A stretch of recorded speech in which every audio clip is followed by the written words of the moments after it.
Tonight on Denver7 News at 10, the president calling for a wartime effort to beat the coronavirus. We're in a national emergency, and it's time we treat it like one. A year since the first confirmed case in the U.S., the fight to contain COVID is picking up pace. It's unsettling. I never expected it to last this long or to get this bad. As the White House rolls out sweeping new rules, we're hearing from one local nurse recognized for her critical role in the front lines of the pandemic. Plus, changing course on COVID testing. We're hoping they weren't going to go this way, because curative has been working for us. Colorado ditches a popular test type, leaving some schools scrambling.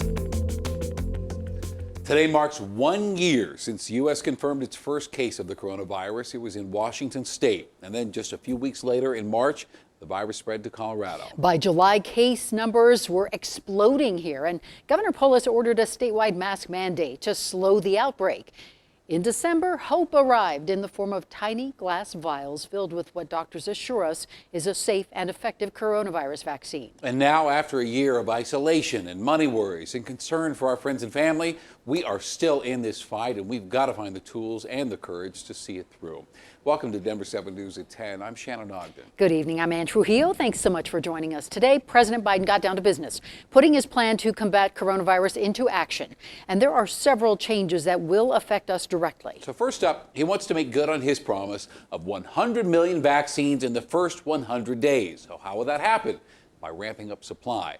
Biden says he plans to use the Defense Production Act. That's a presidential power that forces private companies to produce things our country needs during a crisis. And Biden says we need more COVID vaccine doses, we need more needles, and we need more syringes right away. 400,000 Americans have died. That's more than have died in all of World War II. 400,000. And this is a wartime undertaking. Another big focus, schools. Biden wants to have most K-8 students back in the classroom within 100 days. And to get there, he's ordering the Department of Education and Health and Human Services to lay out clear reopening guidance. Biden's also opening up FEMA emergency funds to states so they can buy protective gear for school staffers. And Colorado schools really could use the help. COVID-19 outbreaks in schools and universities are back at the levels we saw in November. And more schools are planning to bring more students back into the classroom in the coming weeks. 78 schools and 8 universities have coronavirus outbreaks. That's 2 or more cases linked to one place or an event. And even where case numbers are low, schools face an uphill battle to keep it that way. Cherry Creek School says fewer than 0.5% of its students and staff are positive for coronavirus, but more than 900 people are in quarantine because of close contact with positive cases. Widespread vaccination could be months away, and until that happens, testing is critical to help us track and trace outbreaks and keep the virus under control. Denver7 CB Cotton is live tonight. And CB, Colorado announced today it's ditching one test made by Curative after concerns about accuracy. And that's right. And the state's decision to stop using this brand of test, it doesn't just impact group living facilities and testing sites. It also impacts some school districts. The Aspen School District says they're now waiting to find out what tests to use next. And they hope to find out soon because they say testing has been a key part to keeping classrooms open. In a community known for its slopes, other parts of life can often be forgotten. We're about 1,500 students and 280 employees. The Aspen School District, located in Pitkin County, is small, but Superintendent Dr. David Baugh says their strength during the ongoing pandemic was reopening classrooms and keeping them open. It was a major win for our staff and for our families. That win, COVID-19 testing. Since October, the Aspen School District have been using curative COVID-19 tests on a weekly basis. The tests are usually administered in an oral swab. This was a preventative effort. It was part of our layers of mitigation strategy. And so what we found was we were testing people without symptoms looking for COVID. And, we found some. Those who tested positive would go into quarantine. Bao says the process allowed in-person learning to continue for the district. But after Thursday, the district won't be using the curative test anymore. I talked with Pitkin County Health at 3:30 and, we're putting the lid on it regrettably. State health leaders are halting the use of these curative tests in congregate living facilities like nursing homes and prisons. And within a few weeks, the state will no longer use them at community testing sites. A decision after the FDA warned about false negatives and improper administration of the test by some providers. We were hoping they weren't going to go this way, because curative has been working for us. CDPHE says during the transition, sites still using curative test should only perform the test as a nasal swab and only test individuals with symptoms of COVID-19, not those who are asymptomatic.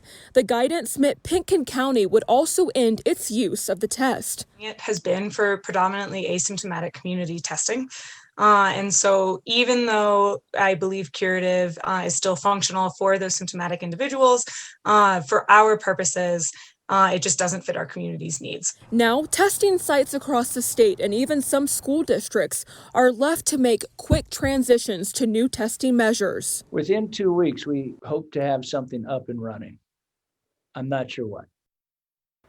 The state says anyone who received a negative curative test using an oral swab on or after January 13th should get retested using a different brand. The state also says right now they have no evidence to suggest the state has had an excessive number of false negatives. Reporting live, I'm CB Cotton, Denver 7. CB, thank you.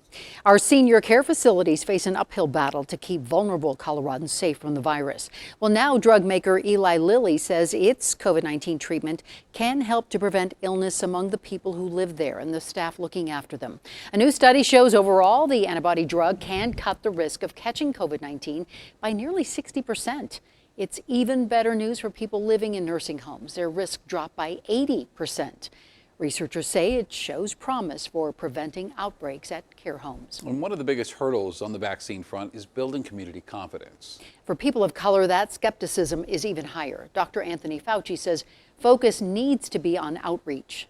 And one of the things that I think is something we need to pay attention to, and I, quite frankly, have been spending a considerable amount of my own time, is outreaching, particularly to minority communities. Tonight, Denver Mayor Michael Hancock orchestrated one of those community outreach events. He was joined by prominent Black medical professionals and community members to help build confidence. COVID is very serious and it can make you very sick. And unfortunately, even nowadays, it can take your life. To me, COVID vaccine is safe and we should be able to take advantage of it as soon as you're able to get it. Dr. Reggie Washington says skepticism comes from a history of Black people being used as experiments. Mayor Hancock says he also plans to hold outreach events for the Asian and Indigenous community members. It takes a level of trust to convince someone to get vaccinated. So when they show up to get the shot, you expect the vaccination to go smoothly. Well, not the case for a woman in Pueblo. Rosalie Pike is 82. Her granddaughter took her to a public vaccination clinic just over a week ago, and a few minutes after getting the shot, staff called them back saying there was a problem and she did not actually receive a shot. They scrolled back through the pictures and noticed the syringe was empty. I'm concerned because this population was 70 and older. I hope it's the only case. My worry is that there might be more. A Pueblo health worker reported the syringes were delivered and pre-filled to a workstation, and when she grabbed one to give the shot, she administered the vaccine before realizing it was empty. The Pueblo Health Department isn't commenting, but we know that they're aware of the situation, and we want to stress here, there is no evidence of widespread problems like this in our state. Well, we got a vaccine question today from a Denver7 viewer, John. He is 77, a Kaiser Permanente member, and he says he got an email from Kaiser advising him how to sign up for the vaccine, but he never got confirmation that he is now signed up. Well, John, I called Kaiser for you this evening. I was told that if you signed up either online or over the phone, you're on the list to get the shot. You don't have to do anything more. Just wait for them to contact you. And I hope it's okay. I gave my contact there at Kaiser your information and phone number so he can reach out to you himself to see if you have any more questions. And if there's anything ever we can do for you, please email us 360@thedenverchannel.com. And through this pandemic, we have seen healthcare staff working long, stressful shifts taking care of coronavirus patients. The physical and emotional toll is clear, but it's not stopping a new generation from stepping up to help. Applications to the University of Colorado's healthcare programs are soaring. The Sentinel reports CU's Anschutz campus saw a 35% increase in applications to its medical school. while the nursing school had a 42% increase. Some say the pandemic is what's driving this trend locally and nationally. And our frontline and healthcare workers have now been battling this pandemic for nearly a year. And to cope with the stress, to process the emotions, a local ICU nurse turned to songwriting. As Denver7's Gary Brode reports tonight, her music is now gaining national attention. Trudging through the waters, trying to keep our heads above. For Emily Wortham, music is a way to escape the stress of the last year. We've been giving it our all. But when the music stops, it's time to go back to work as an ICU nurse caring for COVID-19 patients. COVID is such a tough thing that nobody has really been able to grasp. So one day, Wortham tried to put the virus into words. Oh, is anyone fighting but us? At the end of it, I say, is anyone fighting but us? And I know that's not true. I know the whole nation is struggling and going through it, and it's more than just the healthcare workers that have been fighting, but that's kind of what it feels like sometimes, working in a COVID ICU. It was this song that got the attention of someone within the Biden administration. The inauguration team, I guess, saw it, liked my voice, and asked me to be part of the sing-along for a portion that featured healthcare workers. Wortham pre-recorded her part before the song aired. Little did she know she was a backup singer to Grammy-nominated Demi Lovato. That was incredible. I'm a Demi Lovato fan. It was pretty surreal. It was very special to be asked. I'm honored to even be a part of it at all. An honor Wortham earned, as the pandemic has now reached 1 year in the U.S., and that time is taking its toll. It does feel nonstop.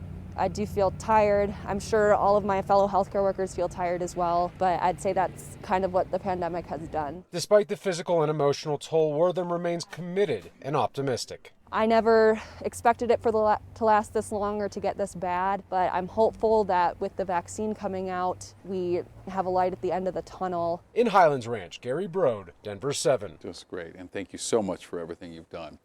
Well, on top of dealing with the pandemic relief, senators are also gearing up for former President Trump's second impeachment trial. And today, Senate Minority Leader Mitch McConnell proposed pushing the trial back until February to give Trump's legal team more time to prepare. Senate Majority Leader Chuck Schumer is going to have the final say, but he has not weighed in yet. Some Democrats say they're open to the delay if Republicans work to confirm Biden's cabinet. The House has yet to send, by the way, the article of impeachment to the Senate. A wheelchair-accessible campground and hiking area struggling to survive amid the pandemic. But boy, you guys all really came through. This gives me the goosebumps. How your kindness is making sure this place to escape will stick around for the people who need it most. Plus, wrapping up its role as a backup COVID care site. How the Colorado Convention Center plans to rebound in a big way this year. We had a warm day today, coming up some cooler conditions before the weekend and then a chance of snow.